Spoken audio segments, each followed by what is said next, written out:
Aujourd'hui, nous abordons la deuxième leçon. La leçon est intitulée Expérimenter l'amour de Dieu par les pardons. Déjà, nous devons vous informer qu'il y a une différence entre la relation avec Dieu et la communion avec Dieu. Parce que beaucoup se posent des questions après avoir commis du péché. Il est évident que nous acceptions le Seigneur et après cela nous fassions des erreurs, nous commettions des péchés. Quelle qualité aurions-nous après cela? Dans cette vidéo, nous répondons à toutes ces questions comme nous le disions tantôt. D'une part, nous commençons d'abord par établir la différence entre la relation avec Dieu et la communion avec Dieu. Déjà, la relation avec Dieu que nous l'avons, c'est une relation père et fils, basée sur le livre de Jean, chapitre 1er, verset 12 à 13. La Bible est en train de dire à ce que leur récit, ce qu'ils ont accepté, il les a donné le pouvoir de devenir enfants de Dieu, ni par la chair, ni par le sang, mais par l'esprit. Donc, nous devenons enfants de Dieu. Et cette relation, c'est une relation que personne ne peut nous l'ôter. C'est une relation auquel Dieu ne peut pas y revenir et auquel Dieu ne peut pas abandonner. Comme il est en train de nous dire dans le livre de Hébreux, chapitre 13, verset 5b, il dit « Je serai avec vous, je ne vous laisserai pas, je ne vous abandonnerai pas. » C'est-à-dire, le vouloir de Dieu, c'est nous accompagner, nous assister et nous mener vers la fin, obtenir la vie éternelle. Donc, la qualité d'enfant de Dieu, personne ne peut nous l'ôter. Mais, ce que nous devons savoir, c'est que la communion avec Dieu, elle est si fragile et elle se brise à chaque fois, à chaque moment que nous commettons des erreurs, que nous commettons des péchés qui nous éloignent de Dieu, qui nous séparent de la volonté de Dieu en nous.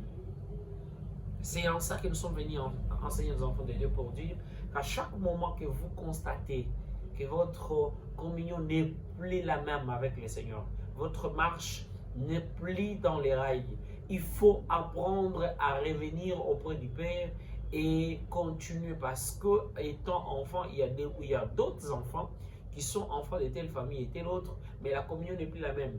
Vous ne les nierez jamais de votre famille parce qu'il porte votre sang, parce qu'il a déjà votre identité. Mais la communion a été brisée. Pourquoi? Parce qu'il s'est méconnu. De la même manière que nous sommes envers Dieu. Nous sommes ses enfants, mais il en arrive à certains de ses enfants. Nous devenons ses enfants en croyant au Seigneur Jésus-Christ, bien sûr, comme Seigneur et Sauveur, parce que c'est ça la base. Et nous, après l'être, nous devons entretenir notre communion avec Dieu. Parce que si jamais nous n'entretenons pas cette communion avec Dieu, nous nous éloignons de notre peur. Et le long de cet enseignement, nous sommes venus dire à quelqu'un que c'est possible de renouer la communion avec Dieu. On ne renoue pas la qualité d'enfant de Dieu parce que nous les devenons en vie, mais ce que nous renouons, c'est la communion avec notre Dieu. Et pour renouer cette communion avec Dieu, il faut revenir auprès de Dieu. Je ne vous enseigne pas ici d'aller voir le prophète, pasteur, qui que ce soit, mais rentrer auprès de Dieu, parce que la Bible est en train de dire dans les livres de Psaumes, chapitre 30, verset 4, que le pardon est auprès de Dieu. Il l'a gardé auprès de lui afin qu'on les craigne. C'est vraiment, vous entendrez ça et là, que pardonnez-vous les uns les autres, confessez les uns les autres, parce que les choses que vous aviez fait aux autres, que vous devez aller les avouer, réparer et partager. Mais les pardons s'obtient qu'à Dieu. C'est lui qui nous pardonne, c'est lui qui a cette décision, cette monopole, et il a gardé cela dans sa souveraineté. Et pour obtenir le pardon de Dieu, nous devons appliquer ce que la Bible est en train de nous recommander dans le livre des Proverbes 28, verset 13. Dans cette portion de l'écriture, la Bible est en train de nous dire que nous devons d'abord commencer à avouer nos transgressions, avouer nos péchés et prendre une décision de les délaisser. C'est-à-dire, si tu veux obtenir la miséricorde de Dieu, il y a trois choses. La première, c'est accepter ses péchés, reconnaître avoir péché. Deuxième, c'est demander le pardon de Dieu, accepter le pardon de Dieu. Et la troisième, c'est la décision de changer, de se repentir. Parce que la repentance est définie comme l'option de se détourner des mauvaises voies. Donc, il faut prendre cette décision qui est salvatrice de se détourner. Mais aussi, ce que nous devons comprendre, c'est que Dieu, quand il pardonne les péchés, il pardonne tous nos péchés. Comme la Bible est en train de le dire dans les livres de 1 Jean, chapitre 1er, verset 7.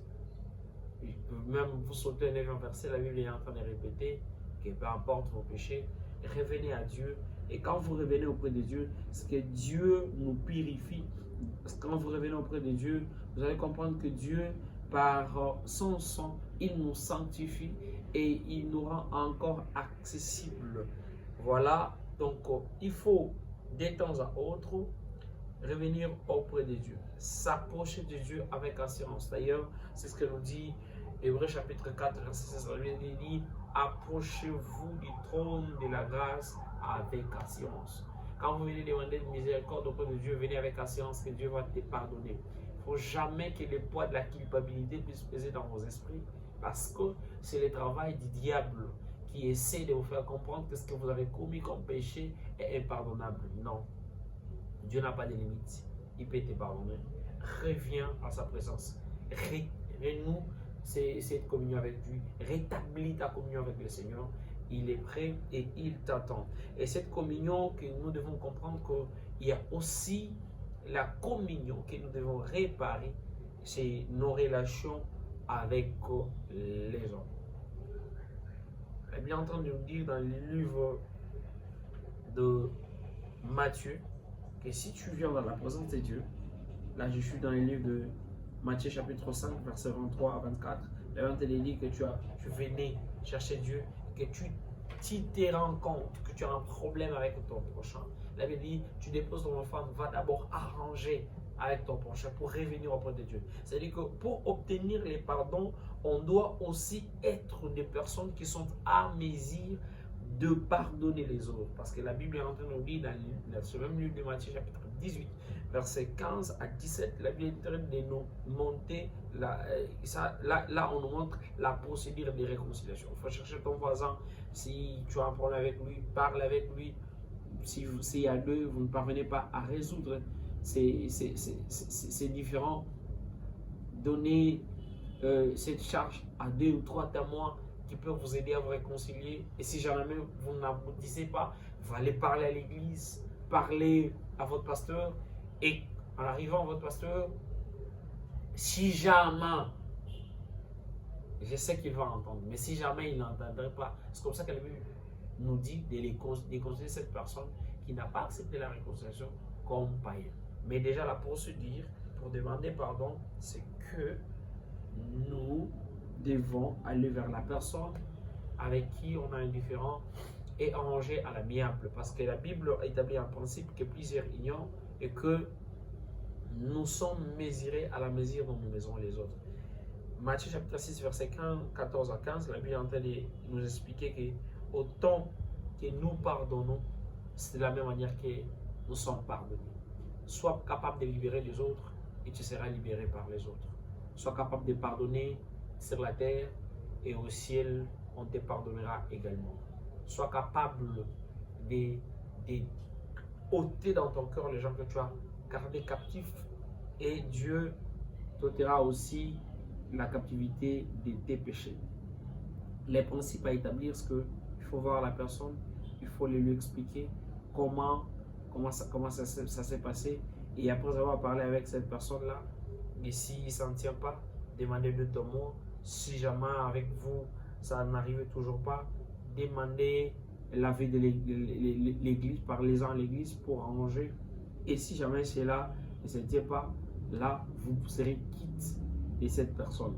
Mais, ce que nous devons comprendre aussi, quand nous sommes en train d'arranger parmi les principes qui sont établis pour faire la réconciliation entre nous, la Bible est en train de nous parler dans le livre de Proverbes, chapitre 17, verset 9. La Bible est en train de dire d'éviter des rappels de fautes. Parce que la Bible est en train d'expliquer dans ce texte que celui qui couvre l'habitude des péchés de son frère il est en train de construire. En fait, l'idée, c'est vouloir expliquer aux enfants de Dieu que quand tu es en train de réparer avec une personne, il ne faut plus revenir dans le passé. Tu vois, d'ailleurs, ces jours-là, tu m'avais fait, j'avais écrit, tu vois, c'est pas la première fois, hein, autant de fois, tu vois, non, non. Quand tu veux réparer, il faut venir et répare. Accepte le pardon de ton prochain, accepte le pardon de la personne qui vient auprès de toi, libère-les de ton cœur, arrange et reconstruis ta vie pour avancer. Et le dernier point que nous voudrions vous dire, parce que nous avons parlé de notre relation avec Dieu, notre communion avec Dieu, les principes de réconciliation, mais aussi on a souhaité parler avec vous dans ces temps, je suis vivre l'amour de Dieu par le pardon, sur la tentation. Il faut apprendre à vaincre les tentations.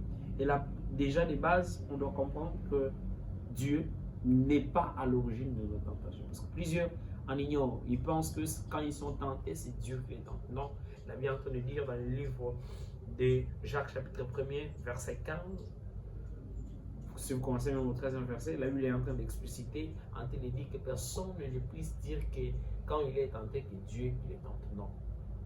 Dieu ne tente personne.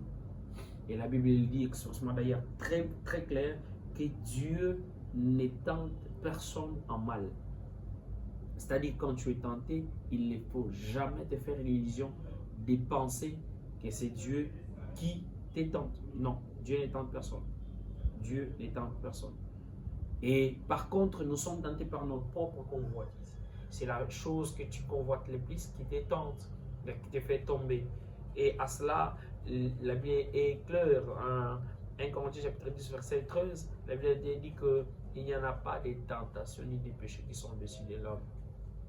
Non, c'est toi qui dois apprendre à surmonter tes tentations afin que la communion avec Dieu soit meilleure. Il ne faut jamais confondre quand il y a l'épreuve et la tentation.